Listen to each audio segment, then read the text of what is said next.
Did someone just drill into my living room wall from the other side? That was the moment I froze mid-bite, spoon hanging in the air, cereal forgotten, as a loud mechanical whir buzzed behind my bookshelf like some unholy raccoon had rented power tools. I didn't know it yet, but my neighbor Karen had officially declared war on my Wi-Fi. What started as a few laggy Zoom calls would soon unravel into the most bizarre tech standoff our neighborhood had ever seen, complete with goats, federal agents, and one very public meltdown that the internet would never forget. It all started with my internet slowing to a crawl. At first, I assumed it was a temporary glitch. As a cybersecurity analyst working from home, I'm hyper-aware of my bandwidth usage. I ran my usual checks: speed test, router diagnostics, network ping map. Everything came back clean, which made no sense. It wasn't just slower. Something was leeching my connection. Pages loaded in ancient buffering spirals. My cloud backups kept failing. And the final straw, my call with a federal cybersecurity contractor dropped mid-presentation, right as I was demonstrating live system monitoring. I blamed the ISP. I even bought a new router, but the problem stayed. That's when I began to suspect the impossible. My duplex neighbor Karen had always been the type of person who saw rules as optional and courtesy as beneath her. She once tried to have my recycling bin towed because it clashed with the HOA's visual standards. This woman had reported a Halloween pumpkin as a potential pagan ritual and accused a 10-year-old of vandalism for using sidewalk chalk. She thrived on drama and HOA technicalities, but even for her, internet theft seemed a little extreme. Then came the buzzing. The sound was faint at first, like distant mosquitoes trapped in a kazoo. It came from the wall I shared with her unit. Over the next few days, the noise grew louder, more erratic. It wasn't just a hum. It had rhythm, almost mechanical. One night around 11:30, I heard distinct short bursts of buzzing, followed by what sounded suspiciously like a drill. That's when I did what any responsible, mildly paranoid tech guy would do. I installed a fiber optic wall inspection camera. It's normally used to check for rodent damage or moisture leaks, but what I found was way worse. I pushed the flexible cam through a small outlet opening in the wall and rotated the lens toward the shared cavity. Nestled between insulation and framing studs was a bright orange cable splitter connected to a repeater box with a glowing green light. It wasn't mine. I followed the cable on screen. It snaked through a hole that looked freshly drilled. My neighbor Karen had literally drilled through our shared wall to hook into my network hardware. I stared at the feed in stunned silence. There it was, clear as daylight. Tech theft, trespassing, and wall destruction packaged into one absurd box of entitled Karen chaos. I didn't react right away. I needed time to process, time to plan. I could have marched over, demanded an apology, threatened legal action, but this wasn't the kind of story that called for a simple confrontation. No, this demanded something more creative. I spent the next 2 days crafting what I dubbed the GO80 protocol. I ordered a low-frequency RF jammer and paired it with a tiny speaker module, all hidden inside an old repeater casing. It was designed to broadcast an intermittent goat bleat sound through the wall cavity while also cutting her signal completely. I replaced her stolen repeater box with mine the following night while she was out screeching at the mailman for delivering on her flower bed. The next morning at precisely 8:37 a.m., it began. She was in the middle of her usual screamy morning Zoom yoga when the first bleat echoed through the wall. It was subtle at first, a gentle baa, then silence.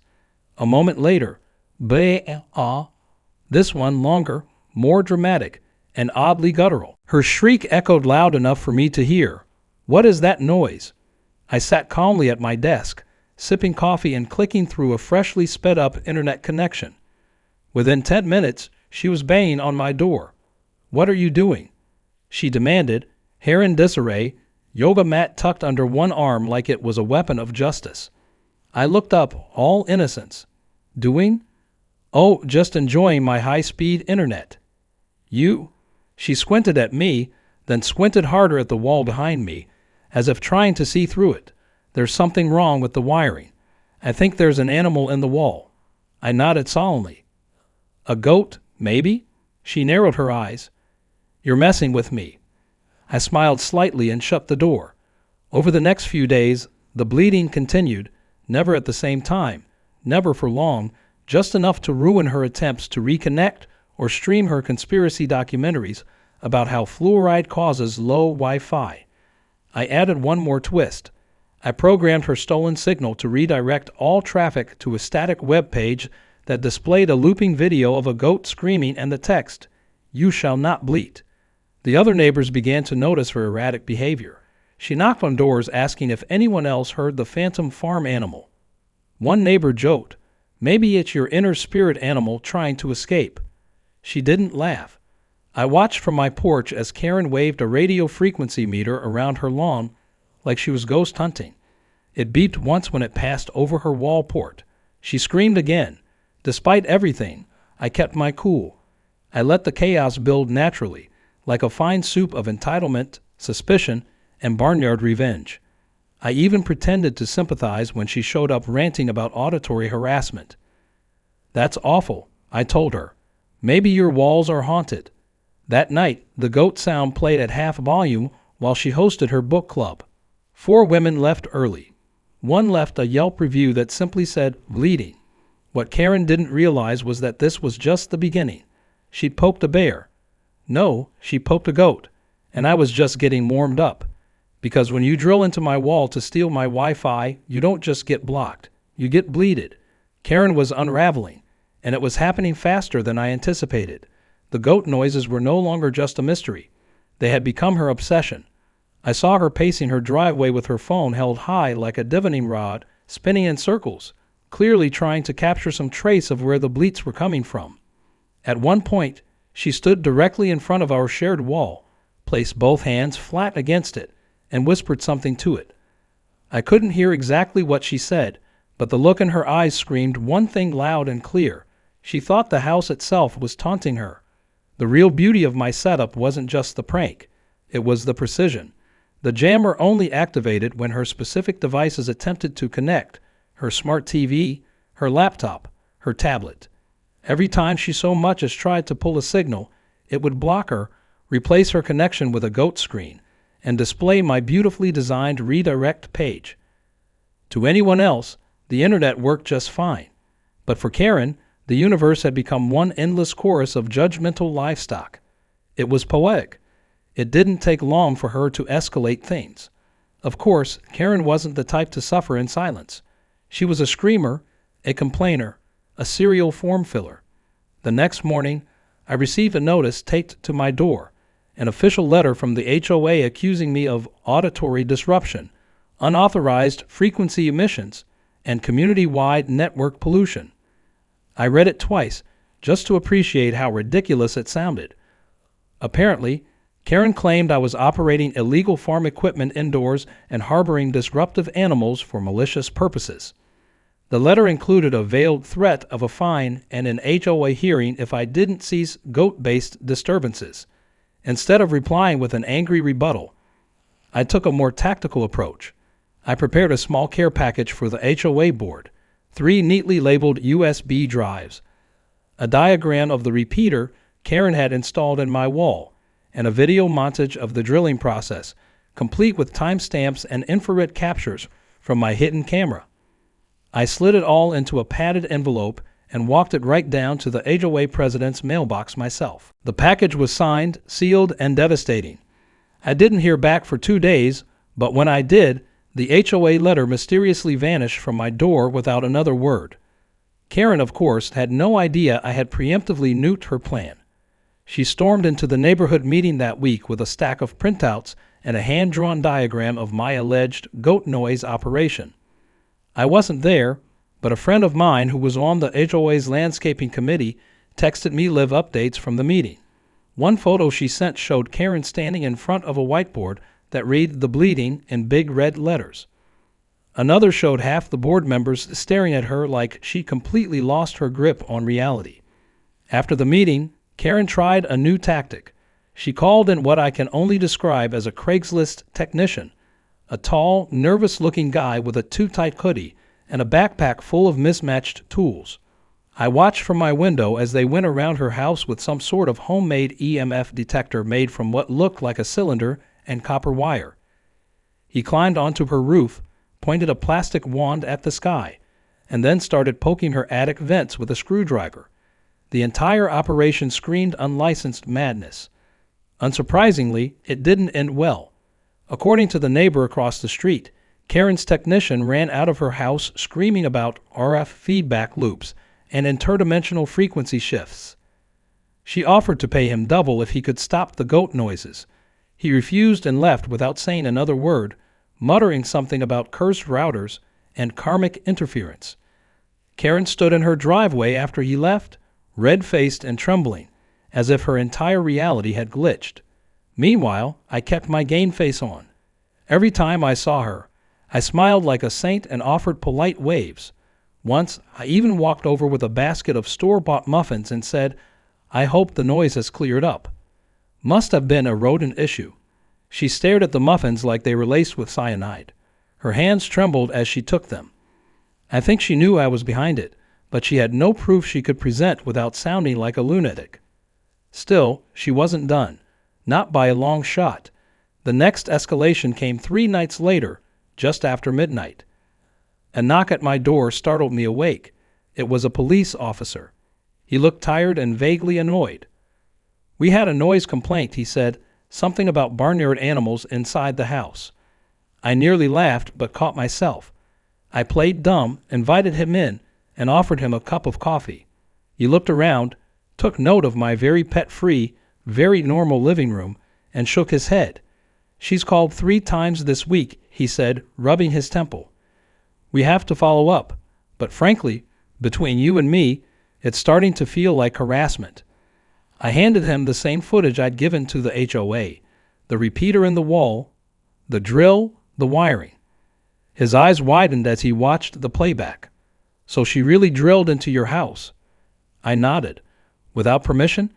I nodded again, and tried to siphon off your internet. I handed him the second clip, the one with her cursing at her Wi-Fi, while the goat sound played through the wall. He chuckled. "Well, that changes things."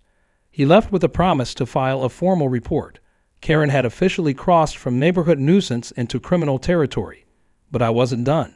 No, this was the moment to go bigger. I upgraded the redirect page to include a countdown timer and flashing red lights. Every time Karen tried to connect, the screen would now say "Goat Alert Initiated." Rebooting barn mode in 5, 4, 3. Just to add flair, I added distorted goat laughter and a deep, echoing voice that said, "You have been ba'ad." The next morning, Karen didn't leave her house. In fact, she didn't open her curtains. I think she thought the entire digital world had turned against her. I later learned she called her cousin in Arizona to ask about router exorcisms. Meanwhile, I had breakfast on my porch, streaming a 4K documentary on mountain goats at full volume. I waved at her window. She didn't wave back. This wasn't just about revenge anymore. It was about principle. You don't drill into someone's wall and steal from them. You don't lie and manipulate an entire neighborhood and get away with it. And most importantly, you don't underestimate someone who knows how to weaponize goat sounds like a digital ninja. Karen had played her hand. Now it was time for mine, and I still had a few tricks up my sleeve. The morning after the police visit, the entire neighborhood buzzed with whispers and sideways glances. Word had spread fast. Karen's bizarre goat-related feud had officially gone public. It started with Mrs. Lockett from down the street, who told her gardening club that Karen was under federal surveillance for harboring livestock indoors. Then the rumor mutated. By lunchtime, someone said Karen had built a secret petting zoo in her attic. By sunset, people claimed she was raising illegal goats for a milk-based cryptocurrency. None of it was true, of course, but it didn't matter. The neighborhood had turned her into folklore, and I had barely lifted a finger. Karen didn't take it well. She had always thrived on control, on being the loudest voice in the HOA, on lording over others with petty citations and unnecessary threats. But now she was losing her grip, and the harder she tried to claw it back, the more ridiculous she looked. I saw her pacing outside that evening, still holding her RF detector pointing it at every electrical device like she was waiting for one to scream back at her. She stopped in front of the lamppost, stared at it for a good minute, then took a picture, like she was building a case against the entire electrical grid. The next day, I noticed something new. A clipboard-toting man in a suit walking up my driveway. He knocked, calm and professional, and introduced himself as Dale, the HOA president. Behind him, trailing closely with that ever-present storm cloud expression, was Karen. She looked disheveled, like she hadn't slept, hair tied in a knot that had given up halfway through formation. Dale cleared his throat and said there had been multiple complaints regarding unusual noise levels, and that he wanted to resolve the situation amicably. I invited them both in. Karen made a beeline for the wall.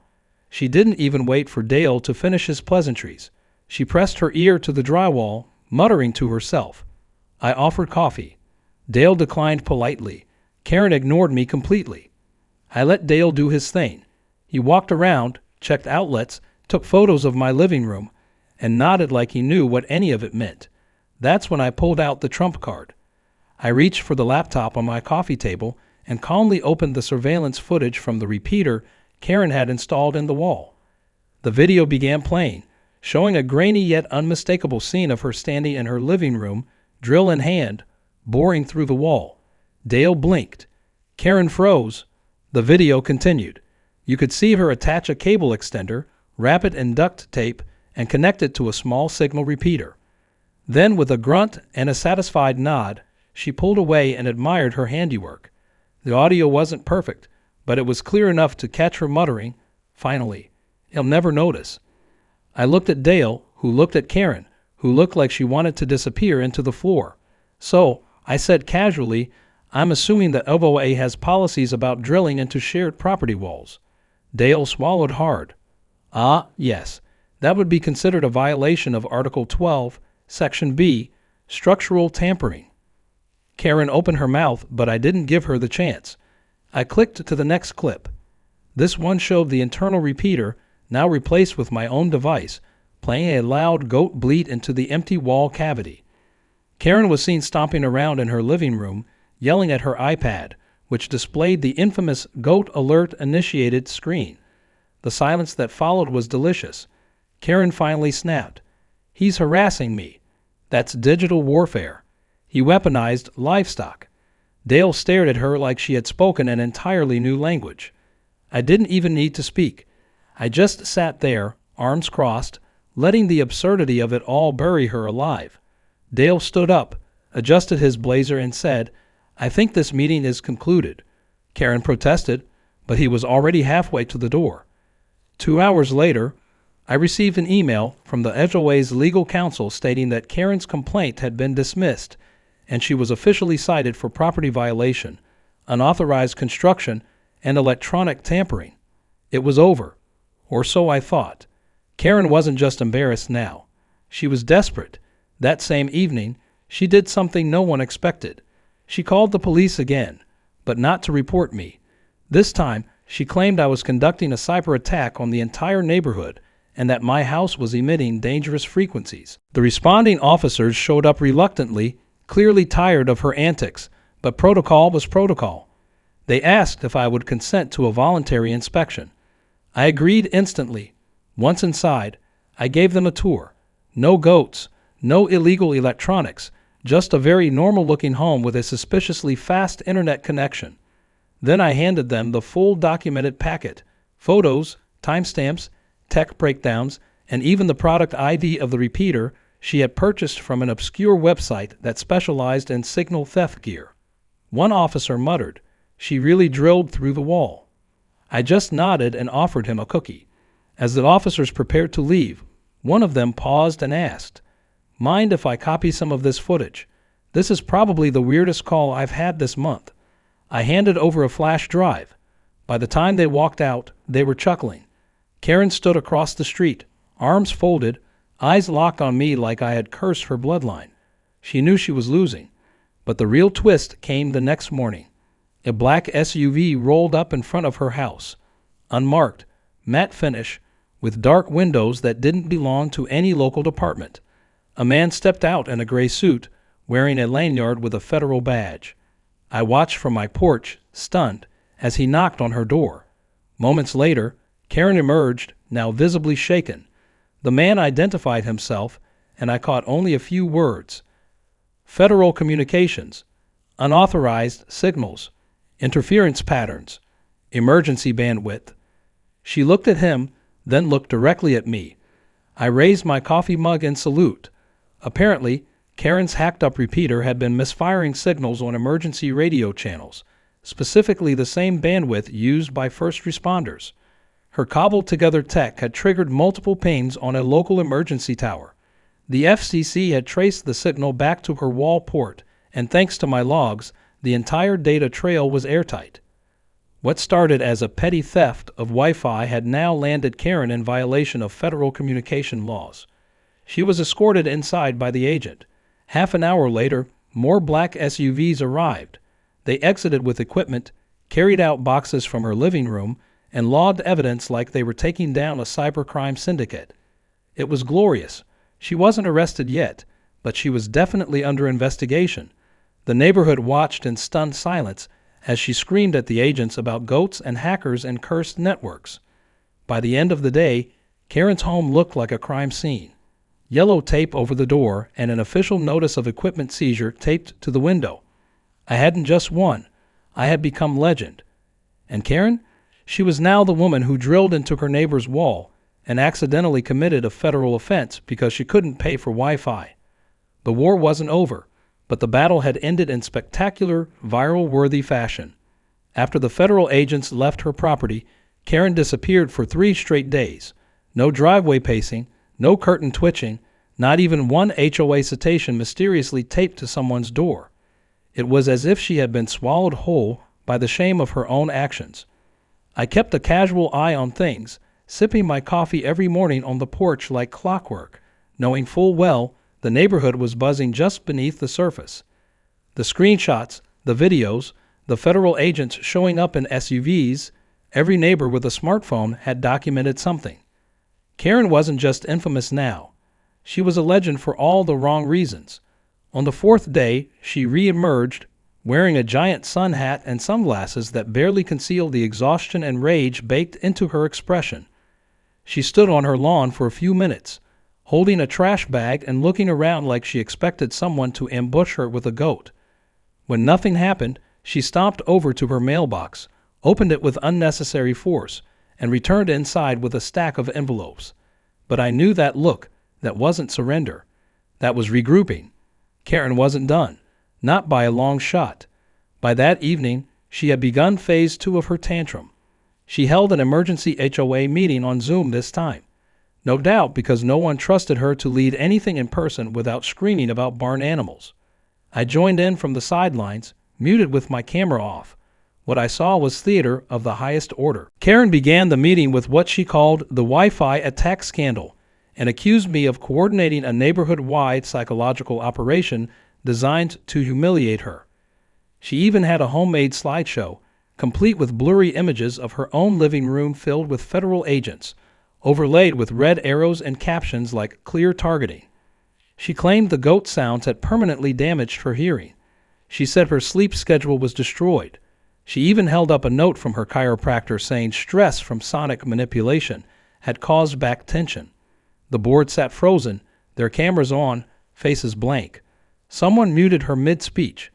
When she unmuted herself, she accused the entire HOA board of being complicit in tech-based bullying. Finally, Dale, the HOA president, ended the call abruptly with the note, "We will follow up privately." And the screen went black. Later that night, I received an email. Karen had officially filed a civil complaint. She was suing me for emotional distress, malicious sound warfare, loss of mental peace, and this one was bold, psychic harm due to intentional goat symbolism. I didn't even know that was a thing. She had attached the suit to a local municipal court. It wasn't criminal, just petty litigation. But I wasn't worried. I had receipts literally. Logs, footage, timestamps, federal clearance documents. My case was ironclad. I contacted my lawyer, who nearly laughed himself off his chair when he read the complaint. His first question was, Can we countersue for defamation and property damage? I told him to hold off for now. I wanted to see how far she'd take it before lowering the hammer. He nodded and told me if she wants a court date, we'll give her a show. The date came quickly. Municipal court wasn't known for dragging its feet, especially when the case file included phrases like barnyard-induced trauma and unauthorized livestock ambience. The courtroom was modest, the judge stone-faced, the bailiff already familiar with Karen by name. That wasn't a good sign for her. Karen came in with a stack of binders and a neck brace she'd never worn before. I showed up in a button-up shirt and jeans, holding nothing but a small manila folder. Karen opened the proceedings with a 30-minute rant. She described the bleats as weaponized auditory terrorism. She cried about how the community had turned against her.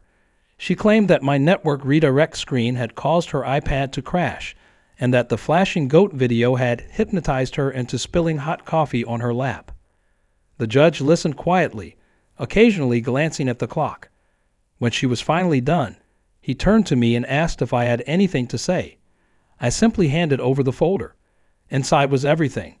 The photo of the drill sticking out of my wall, the internal camera footage of her installing the repeater, the redirected URL logs, the time-stamped signal jamming records, and most importantly, the FCC incident report confirming that her illegal device had disrupted emergency frequencies.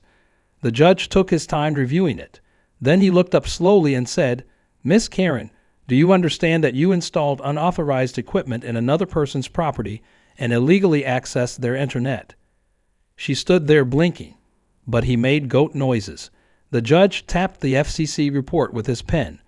"And you broke federal communication laws in the process." "I'm not even sure why this was filed in civil court," he sighed and added, "This case is dismissed with prejudice. You're lucky federal charges weren't filed." Karen began to protest, but the bailiff gently stepped forward. She looked around at the courtroom like it had betrayed her. As she left, she hissed under her breath, "This isn't over." I believed her, but at this point I was ready. Back home, the neighborhood greeted me like I had just returned from war. There were muffins left on my porch. One neighbor dropped off a thank you card with a sketch of a goat holding a Wi-Fi antenna. Someone taped a note to my door that said, "Bleat the system." It was absurd, hilarious, and a little bit heartwarming.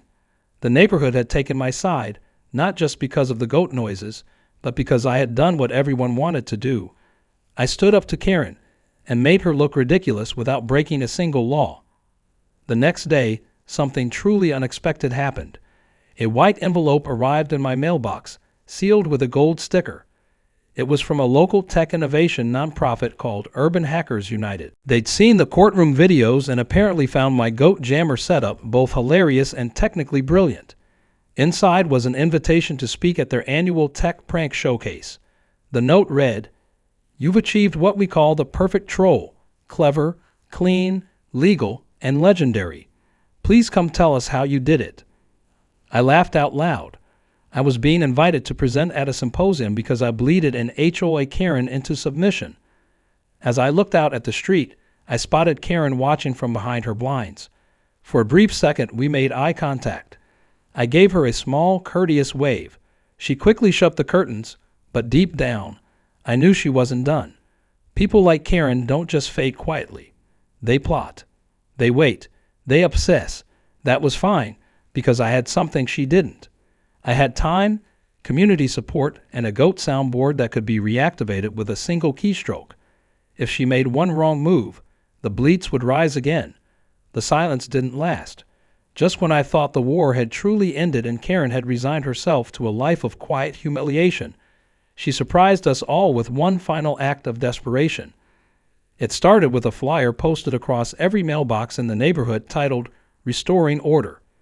It was a full-page manifesto riddled with underlined words and half-baked legal references. Karen declared that our community standards had been violated by digital extremism and proposed a new set of guidelines she wanted the HOA to adopt. These included things like banning hidden electromagnetic devices, requiring permits for sound emissions, and most incredibly, prohibiting the thematic use of farm animals as harassment tools. It was equal parts ridiculous and terrifying. The neighborhood exploded with laughter. Screenshots of the flyer made their way to local Facebook groups and then Reddit, where a thread titled HOA Karen versus the Y-Fig Goat Guy went viral within hours. People began referring to my house as the barn. Someone updated our neighborhood's Google Maps entry with a new nickname, Goat Signal Headquarters. I'd never wanted fame, but somehow I had become a folk hero. And Karen? She'd become a meme. One picture showed her yelling through a chain-link fence, captioned, "Let me in, I can hear the bleeding." Another showed her holding her Wi-Fi router above her head like a sacrifice to the goat gods. If it weren't for the real-world stress she caused, it might have been funny. Actually, it was still funny. But Karen was no longer trying to play by HOA rules. That same week, she filed yet another lawsuit, this time not in municipal court, but in small claims court. She downgraded her charges to avoid dismissal. She accused me of unjust psychological conditioning, digital ambience manipulation, and new to her list, humiliation by livestock mimicry. It was laughable, but I still took it seriously. People like Karen didn't need evidence. They needed attention, and a court appearance was just another stage. When the date came, I brought my lawyer again, this time with a hardbound presentation called The Karen Incident, a technical and legal analysis. Karen walked in carrying a cardboard box full of what looked like magazine clippings, screenshots of goat memes, and audio recordings of random bleeding sounds. The judge, visibly unimpressed before she even spoke, asked her to keep her presentation under 10 minutes. She used all of it, ranting about how her personal space had been infiltrated by sonic terrorism, and how the goat sounds had followed her into her dreams. At one point, she even suggested I had planted subliminal messages in the bleeding. The judge leaned forward and asked a simple question. Did you or did you not install a device through your neighbor's wall without consent? Karen paused. Then, in a twist no one expected, she tried to deny it, said the footage was fake, said I had altered it, but her credibility had already vanished with the first lawsuit. My lawyer played the unedited video, complete with timestamps, date codes, and the original footage metadata. The judge ended it quickly. Case dismissed. Again. But then something happened that even I hadn't anticipated. Outside the courtroom, while we were all waiting for our rides, a woman approached me. She was sharply dressed, mid-30s, with a badge clipped to her bag that read Viral Justice Legal Media. She introduced herself as a field producer for an online legal content series, basically a YouTube channel that broke down real civil disputes and turned them into entertaining video segments. She asked if I'd be willing to do a feature called Goatgate. I laughed, thought about it, and said yes. A week later, I sat down for a filmed interview where I explained everything. How I discovered the wall drilling, built the jammer, programmed the goat sounds, and handled Karen's endless spiral of nonsense with tech and humor instead of rage. That video blew up. Within 2 days, it had over 3 million views. People commented things like, "This is modern art. Never mess with a tech guy." And that Karen got bleated into oblivion. I received emails from other neighborhoods asking for advice on handling difficult HOA members. One guy even sent me a picture of a shirt he made that said, "Bleat first. Ask questions never." Karen saw the video. I know because she sent me a cease and desist letter written in Comic Sans font, threatening to sue for intellectual property damage. I forwarded it to my lawyer, who framed it and sent it back to her via registered mail with a goat sticker on the envelope. She never responded, and just like that, she vanished. No more court threats, no more flyers, no more drill sounds through the wall. For the first time in months, I had peace. The goat jammer sat unplugged. The wall was patched and painted, and my Wi-Fi soared without a trace of interference. I started sleeping better. I stopped checking over my shoulder when I walked outside. It was as if she evaporated, leaving behind only a trail of memes and a very confused HOA. But the final twist came 3 weeks later when a moving truck pulled into her driveway. Karen was leaving. No warning, no farewell tantrum, just a silent early morning departure with a red-eyed glare aimed at my house as she loaded her last box. Rumor had it she'd been hit with fines by the FCC and couldn't afford both her legal bills and her mortgage. The house was foreclosed. A small group of neighbors gathered across the street, watching from behind their coffee cups as Karen disappeared for good. Someone started clapping. The rest joined in. I didn't. I just nodded to myself and walked back inside. The day after she left, a package arrived on my porch. No return address. Inside was a small plush goat wearing sunglasses with a tiny speaker that made a bleating sound when pressed. Taped to it was a sticky note that said, "For services rendered. Long may you bleat." I put it on my bookshelf next to the framed screenshot of the redirect page that said "Goat Alert Initiated." It wasn't just a prank anymore. It had become a story, a saga of overreach, ridiculous revenge, and the power of staying just inside the lines while your enemy trips over every single one. The neighborhood still brings it up now and then, especially when new residents ask about the goat house. I tell them it's a long story, one they'll probably hear eventually. And the best part, I still have the jammer. Still works, still programmed. I don't plan to use it again, but it's there just in case the next Karen shows up with a drill and bad intentions. Let's just say the wall has ears, and sometimes it bleats.